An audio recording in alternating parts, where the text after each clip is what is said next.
So it seems like Sherry's event is the event full of surprises, right? First of all was the Duelist Road event, which you weren't expecting. We were thinking it might just be a normal gate event, given that in-game they've now not been saying what event type it is, which is kind of annoying.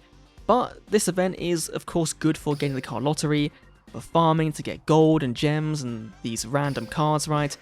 We're now getting cards with the same name in Duel Links by the OG and the video game versions, which is cool, but these ones are coming in the box, and so it feels a bit weird to have half of them via event rewards, half of them not. Overall, these are fine, right? But the big thing is Sherry is a day 1 unlock and takes literally like 10 seconds to unlock. You do the first row of the event, and that's what, 3 auto duels, and you've now got Sherry.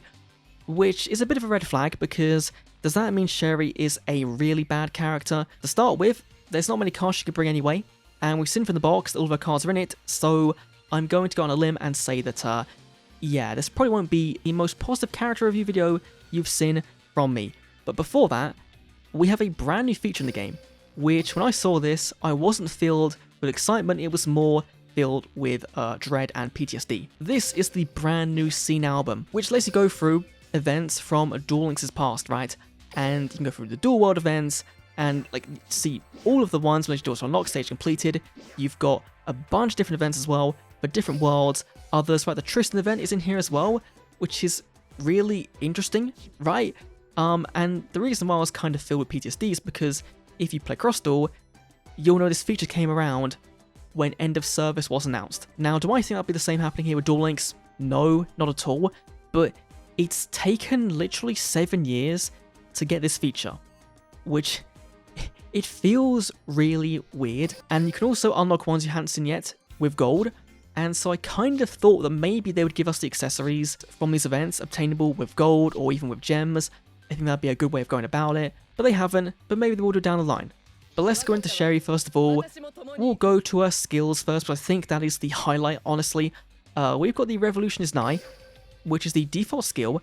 Now they have changed the way skills are worded with Sherry, which does make them more OCG-like with card effects, right? First effect, second effect.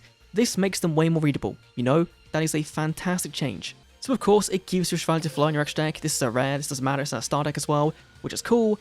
And it gives you a draw sense of Fleur Synchron, also not amazing. Then, the big one, honestly, is Noble White Lily.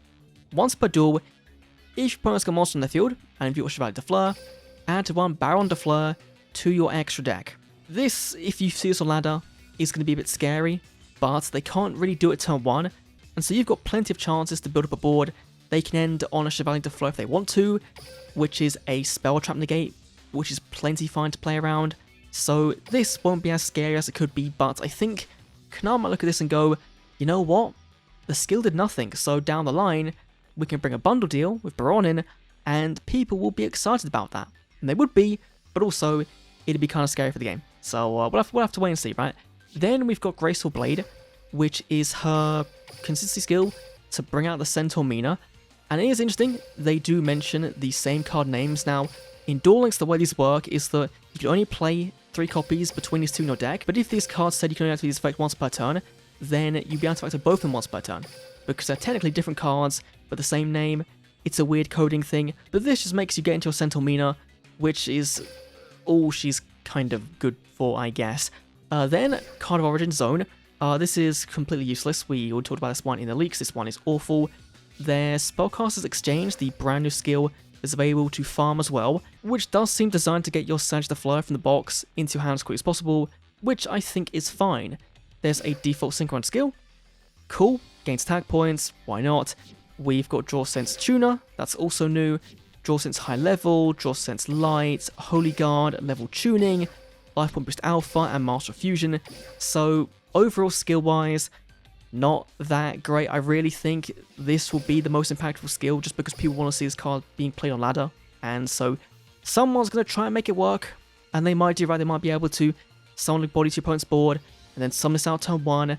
And that might be good enough. Right, that might be good enough. Then, let's go to her brand new cards. First of all, is For Our Dreams, a brand new trap card. Tribute Warrior you control, then target warrior type you control. It can't control a battle while face up on the field.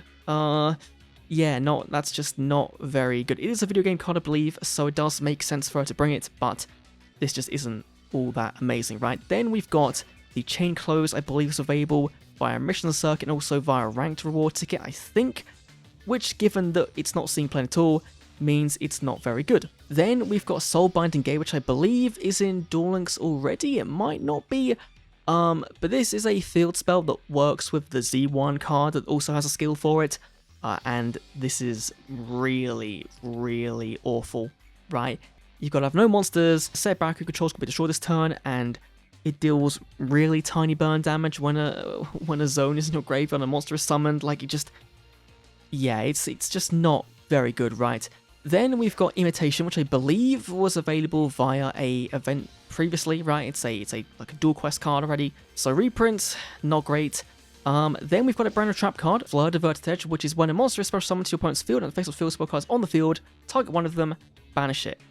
This is not awful, right? It's not the worst trap card in the world. Again, a field spell's got to be up, so I guess they want you to play with that new field spell or just anything in general, but this really isn't that great, right? Then again, second copy, second copy, second copy, second copy, second copy, third copy, third copy, third copy, third copy, third copy. So no box chips, no skill chips, which I think like other characters have, right? So yeah, I honestly, I would have preferred tickets. This is the one time I'd say I would have preferred to get prismatic tickets from Sherry than this. She is literally only good for this skill, to be fun in Sunbaron, and also as a gem pool. So it's kind of understandable why they dropped her on day one with no real fanfare. It's cool she's in the game, it's cool got her cards, no voice lines, and it's cool got an event focusing around her, but as a character, not the most exciting thing in the world, and that was kind of to be expected, right? Kind of to be expected. I will say though, there is one positive for Sherry, and that's in her star deck, they've given us Chevalier de Fleur and the Fleur Synchron, which are both cards previously available via main box, and so it does mean Konami can give us box cards for free like this, but they just don't want to. So it's a positive and also a negative, but in the context of Sherry, it's kind of one of the only positives there really is. But that is all for this Duel Links review video for Sherry. Of course, we've got the campaign dropping in a few hours time, I believe, at like 1 AM, I think, for the 2,500 Days Since Launch campaign, which is going to give us Dream Tickets, a free Prismatic, a Rush Pack, SR Dream Tickets, Gems, Skill Tickets, the whole works, which should be pretty fun. But yeah, just a bit disappointing. Just a lot disappointing, really. A lot.